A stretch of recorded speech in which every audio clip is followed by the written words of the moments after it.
નમસ્કાર, આપ જોઈ રહ્યા છો ન્યૂઝ 18 ગુજરાતી। હું છું આપની સાથે પ્રીતિ। બુલેટિનની શરૂઆત કરીશું મહત્વના સમાચારથી। વૈષ્ણોદેવી સર્કલ પાસે અકસ્માતની ઘટના બની છે। એસટી બસ અને કાર વચ્ચે અકસ્માત સર્જાયો છે। અકસ્માતમાં કારનો કચ્ચરઘાણ વળી ગયો છે। અમદાવાદના વૈષ્ણોદેવી સર્કલ પાસે અકસ્માતની આ ઘટના બની છે।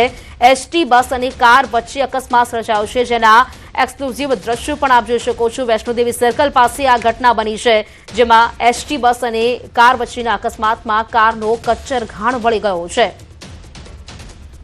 अमदावादना वैष्णोदेवी सर्कल पास अकस्मातनी घटना बनी है। जे दृश्यों है तेमां जोई शकाय छे कि कारनो जाणे कच्चरघाण वળી गयो होय ते प्रकारना दृश्यो जोई शकाय छे। કેટલો ભયાનક અકસ્માત થયો છે તે આ દૃશ્યો પરથી કહી શકાય છે। અમદાવાદના વૈષ્ણોદેવી સર્કલ પાસે આ ઘટના બની છે। एसटी बस और कार वच्चेना अकस्मातमां कारना जाणे कूर्चे कूर्चा उड़ी गया होय ते प्रकारना दृश्यो।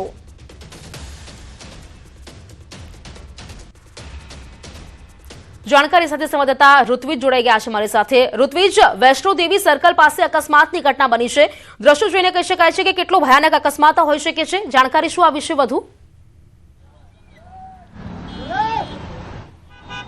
ચોક્કસથી પ્રીતિ, જે અકસ્માત છે જે વહેલી સવારે બન્યો હોવાનું જાણવા મળી રહ્યું છે, પરંતુ હું આપણે દ્રશ્યમાં બતાવવા માંગીશ અને આ દ્રશ્ય પરથી જ અંદાજ લગાવી શકાય છે કે કેટલો ગંભીર અકસ્માત સર્જાયો હશે, કારણ કે જે પ્રત્યક્ષદર્શીઓ હતા તેમનું કહેવું છે અને સૂત્રો પાસેથી જે પ્રકારે જાણકારી મળી રહી છે કે આ જે ફોર્ચ્યુનર કાર છે તે સરખેજથી ગાંધીનગર તરફ જતી હતી અને એસટી બસ છે તે ગાંધીનગરથી સરખેજ તરફ જતી હતી અને જ્યારે અકસ્માત સર્જાયો હતો ત્યારે ફોર્ચ્યુનર કાર છે તે ઓપોઝિટ સાઈડથી આવતી રહી હતી અને જે એસટી બસ છે તે પણ વિરુદ્ધ સાઈડ જતી રહી હતી। એટલે એ અકસ્માત ખૂબ જ ગંભીર રીતે આ સર્જાયો છે અને જેમાં બે વ્યક્તિઓને પણ ગંભીર ઈજા પહોંચી હોવાનું હાલમાં પ્રાથમિક જાણકારી મળી રહી છે। સમગ્ર ઘટનાની જાણ થતાં પોલીસ ઘટના સ્થળ પર પહોંચી છે અને આસપાસના વિસ્તારની અંદર કોઈપણ પ્રકારની ટ્રાફિકની સમસ્યા ન સર્જાય તે માટેની ખાસ તૈયારી રાખવામાં આવી રહી છે, પરંતુ ખૂબ જ આ જે અકસ્માત છે તે ગંભીર રીતે સર્જાયો છે અને જે કાર છે તે કારનો પણ કચ્ચરઘાણ બોલાઈ ગયો હોવાનું જે દ્રશ્યની અંદર જોવા મળી રહ્યું છે। ખૂબ જ ભયાનક દ્રશ્યો સર્જાયા હતા અને જે ફોર્ચ્યુનર કાર છે તે ફોર્ચ્યુનર કાર પણ પૂરપાટ ઝડપે હોવાનું હાલમાં જાણવા મળી રહ્યું છે। જોકે અકસ્માત કયા કારણો સર્જાયો હતો તે પોલીસ તપાસનો વિષય છે અને પોલીસ તપાસ બાદ હકીકત જાણવા મળશે કે આખરે આ અકસ્માત છે તે કયા કારણોસર સર્જાયો છે। પરંતુ હાલમાં જે પ્રાથમિકતા રહેલી છે પોલીસની કે જે રોડ પરથી આ જે એસટી બસ અને કાર છે તે કારને દૂર કરી અને સામાન્ય ટ્રાફિકને કોઈપણ પ્રકારની અડચણ ન થાય તેની હાલ તકેદારી રાખવામાં આવી રહી છે। બંને જે ઈજાગ્રસ્તો છે તેમને તાત્કાલિક સારવાર અર્થે હોસ્પિટલ ખસેડવામાં આવ્યા છે, જ્યારે એસટી બસમાં જે લોકો સવાર હતા તે લોકોને કોઈપણ પ્રકારની ઈજા ન પહોંચી હોવાનું હાલમાં જાણવા મળી રહ્યું છે। જે અકસ્માત સર્જાયો છે વહેલી સવારે સર્જાયો હોવાનું જે અહીંના જે સ્થાનિક લોકો છે તેઓનું કહેવું છે। હું આપને બીજી તરફ દ્રશ્યમાં બતાવવા માંગીશ કે આ જે રોડ ઉપરની પરિસ્થિતિ છે તે કયા પ્રકારે અહીં જોવા મળી રહી છે, કારણ કે આખું જે ડિવાઈડર હતું તે ડિવાઈડર તૂટી ગયું છે અને ડિવાઈડર ક્રોસ થઈને આ જે એસટી બસ અને જે ફોર્ચ્યુનર કાર છે તે સામે આવી ગઈ હતી। ઘટનાના પગલે આસપાસના વિસ્તારની અંદર ભારે ટ્રાફિક જામ પણ જોવા મળી રહ્યો છે અને હાલમાં પોલીસે જે રીતે અહીં ટ્રાફિક ક્લિયર કરવાની પણ કામગીરી કરી રહી છે।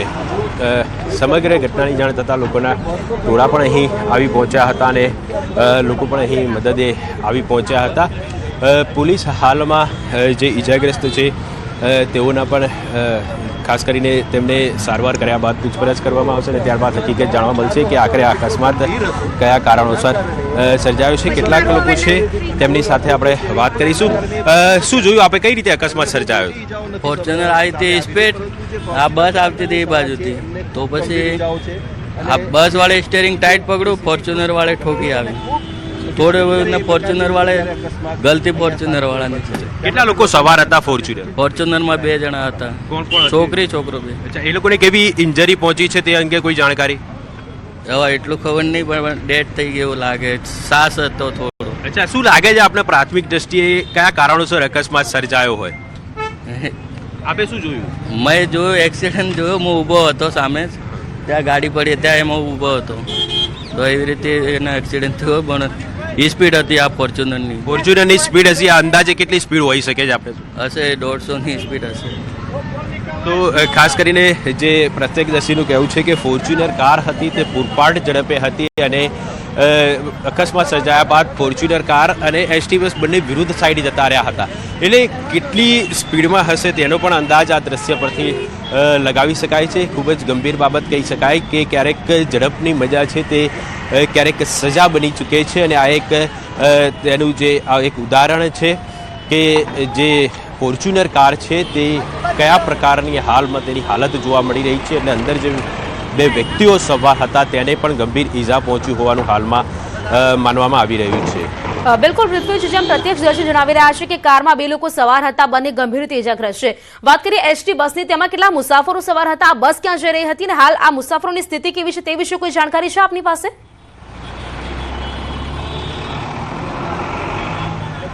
પ્રીતિ, જે એસટી બસમાં સવાર મુસાફરો હતા તેને કોઈપણ પ્રકારની ગંભીર ઈજા પહોંચી હોવાનું જાણવા મળી રહ્યું નથી, પરંતુ જે એસટી બસ છે તે વાત કરીએ તો સરખેજ જે ગાંધીનગરથી સરખેજ તરફ આવતી હતી અને તે દરમિયાન આ અકસ્માત સર્જાયો હતો. જો કે એસટી બસમાં જે સવાર લોકો હતા અકસ્માત સર્જાયા બાદ તેઓને તાત્કાલિક રીતે સલામત રીતે બહાર ઉતારી દેવામાં આવ્યા હતા અને તેમાંથી કોઈને ગંભીર ઈજા પહોંચી ન હોવાનું જાણવા મળી રહ્યું છે. એક ખૂબ જ સદનસીબની વાત છે કે કારણ કે એસટી બસ એટલે સ્વાભાવિક તેમાં અનેક લોકો મુસાફરી કરતા હોય છે અને જ્યારે જો આ પ્રકારનો ગંભીર અકસ્માત સર્જાય અને જો એસટી બસમાં કોઈ પણ વ્યક્તિને ઈજા પહોંચે તો મોટી જાનહાનિ થઈ શકે છે, કારણ કે અનેક લોકો તેમાં મુસાફરી કરતા હોય છે. એટલે સદનસીબે આ જે અકસ્માતની અંદર કોઈ એસટી બસમાં સવાર લોકોને કોઈપણ પ્રકારની મોટી જાનહાનિ ન થઈ હોવાનું જાણવા મળી રહ્યું છે. બિલકુલ ઋત્વિજ, આભાર આપનું જાણકારી આપવા માટે. તો એસટી બસ અને કાર વચ્ચેનો અકસ્માત જેના ભયાનક દ્રશ્યો આપ ટીવી સ્ક્રીન પર જોઈ શકો છો. પ્રત્યક્ષદર્શીના જણાવ્યા અનુસાર આ કાર પૂરપાટ ઝડપે સામેથી આવી હતી અને બસની સાથે ટકરાઈ હતી. જો કે આ બસમાં સવાર જે મુસાફરો છે તેમને કોઈ પ્રકારની ઈજા નથી થઈ, પરંતુ જે આ કાર છે તેમાં સવાર બે લોકો હતા તેઓ બંને ગંભીર રીતે ઈજાગ્રસ્ત થયા હોવાનું જણાઈ રહ્યું છે. હાલ તો સમગ્ર મામલે પોલીસે આગળની તપાસ છે તે હાથ ધરી છે.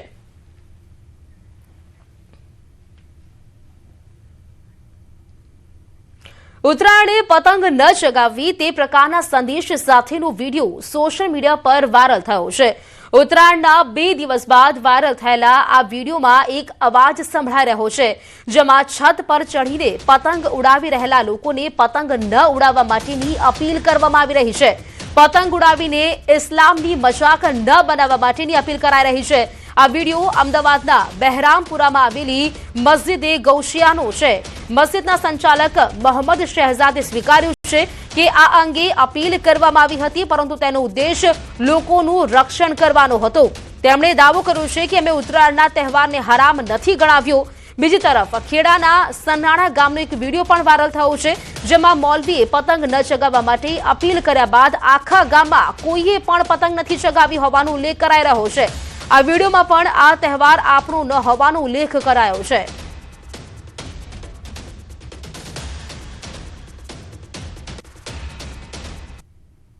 तमाम से वालियाना गुजारिश कर रहे हैं जो मस्जिद गौसिया के पास जो अपनी छतों के ऊपर पतंग उड़ा रहे हैं, हमसे वालियाना गुजारिश कर रहे हैं, मौजवाना गुजारिश कर रहे हैं, हाथ जोड़ के गुजारिश कर रहे हैं कि मेहरबानी करके अपनी छतों से उतर जाएं. ये अपना त्यौहार नहीं है, इस्लाम का मजाक न बनाएं. આ સંધાણા ગામનો વિડીયો છે. મૌલી સાહેબની મહેનત, આલિમોની મહેનત અને બીજું કે એ લોકોના બયાન સાંભળીને પોતાના વાલીઓ, મા બાપે બી છોકરાઓને પતંગ ના ઉડાવવાનું અને કેટલો મોટો ગુનો છે એ વાત બતાડીને આજે સંધાણાની અંદર કોઈ ધાબા પર કોઈ છોકરો કોઈ પતંગ ઉડાવવા દેખાતો નથી. આ કોઈ એવી વસ્તુ નથી કે જેને લોકોએ ખાસ કોઈ ટાર્ગેટ બનાવીને વાત કરવી જોઈએ. પતંગ એ ઉત્સાહ અને ગુજરાતના અંદર જે આપણે સૌથી વધારે ઉત્તરાયણના દિવસે લોકો પતંગ ઉડાવતા હોઈએ છીએ, પણ દરેક સમાજના અંદર હોય છે. મારા જમાલપુર ખાડિયા વિધાનસભાની વાત કરું કે ખાડિયા વિધાનસભાના અંદર લોકો ધાબા પર લોકો ભાડે રાખે છે, ફોરેનથી આવે છે, લોકો ભાડે આખા ધાબા બુક કરાવી લે છે અને પતંગ ઉત્સવ ઉજવે છે. તો આ જે પ્રમાણેની જે વાત છે જે સોશિયલ મીડિયાના અંદર આવી રહી છે એની તપાસ સરકારે કરવી જોઈએ કે આ વિડીયો ક્યાંનો છે. मस्जिद गौसिया के अंदर हम हर वो गलत काम को रोकते हैं जिससे इंसानियत को नुकसान हो, जैसे कि दहेज लेना, सूद का यानी ब्याज का धंधा करना। इसके अलावा पतंग के नाम पर, डोरी के नाम पर बैरल मार्केट तो नहीं, ऑल ओवर अहमदाबाद, गुजरात के अंदर आप खुद देखें कि कितने केसेस सिर्फ मार पीट के होते हैं। ना जाने कितने लोगों की जान जाती है। सूरत के अंदर एक साथ एक ही परिवार के तीन लोग डेथ कर गए सिर्फ डोरी गले में आने से, और छतों से बच्चे गिर जाते हैं। बच्चे तो दूर की बात है, बड़े भी गिर जाते हैं।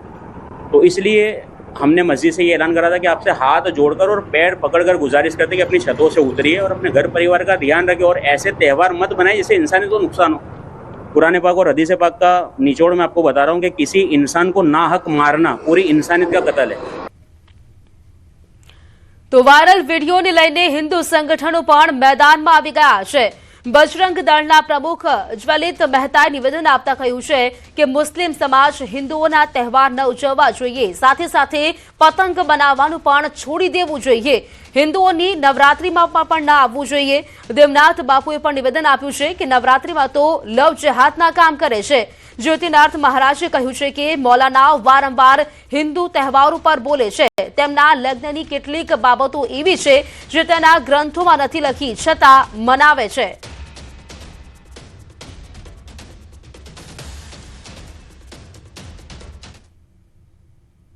मुसलमान समाज के अंदर, मुस्लिम समाज के अंदर ये भी फैला है कि पतंग बनाना भी छोड़ दे, ये जो मांझा बनाना भी छोड़ दे, राखी बनाना भी छोड़ दे, पटाखे बनाना भी छोड़ दे।